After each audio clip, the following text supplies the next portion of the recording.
একদিন নবী সাল্লাল্লাহু আলাইহি ওয়াসাল্লামের সামনে ওমর রাদিয়াল্লাহু আনহু বসে আছেন। কে বসে আছেন? ওমর রাদিয়াল্লাহু আনহুর নাম তো জানেন, ইসলামের দ্বিতীয় খলিফা। তিনি জাস্ট এমনি কৌতূহলবশত দেখছেন, দেখে নবীজিকে বলছেন যে তাওরাতে কিছু সুন্দর কথা আছে ইয়া রাসূলুল্লাহ।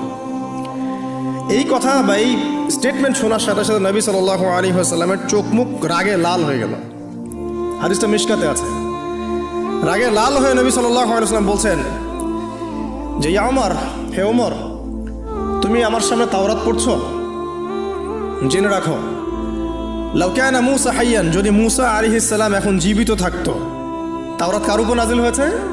মূসা। তাওরাত পড়ছো আমার সামনে, তাওরাত যার উপর নাজিল হয়েছে সেই মূসা আলাইহিস সালাম যদি জীবিত থাকতো এখন, ফাত্তাবা'তুমুহু, আর তোমরা আমাকে বাদ দিয়ে তার অনুসরণ করতে, ওয়া তারাকতুমুনি, আমাকে ছেড়ে দিতে, লা দালালতুম আন সাওয়াইস সাবিল, তাহলে তোমরা অবশ্যই পথভ্রষ্ট হয়ে যেতে।